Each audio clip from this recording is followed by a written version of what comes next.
Sur place à l'usine de Mero System à Séoul en Corée du Sud où ces matériels sont fabriqués, c'est déjà la dernière étape de production des bulletins de vote personnalisés. La délégation de la Commission électorale nationale indépendante en mission en Corée du Sud, conduite par le directeur Jean-Baptiste Issipo, a suivi toute la procédure de fabrication de ces bulletins de vote personnalisés qui se fait en 3 grandes étapes, à savoir la zone de l'impression avec le QR code par circonscription électorale, la zone de vérification et collation et enfin le conditionnement avant la palettisation, le filmage et le transfert dans une zone tampon avant l'embarquement pour l'aéroport international d'Échiam de la direction logistique de la CENI. L'équipe managériale dirigée par le président de la CENI, Denis Kadima Kazadi, qui suit de près l'évolution de la production de ces matériels sensibles, insiste sur le caractère personnalisé de bulletins de vote par circonscription électorale. Autre travail pas moindre qui se fait à l'usine Mero System, c'est le conditionnement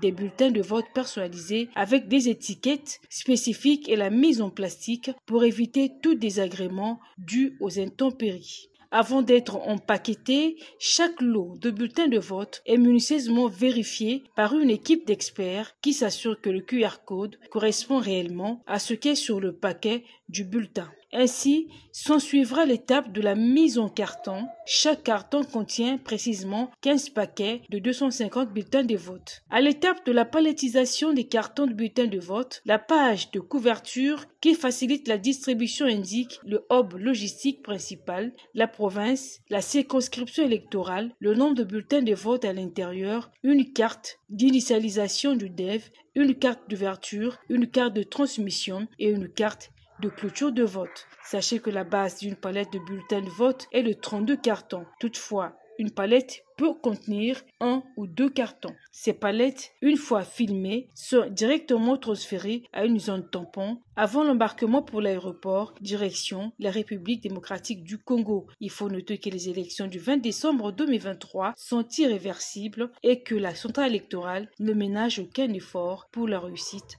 des scrutins.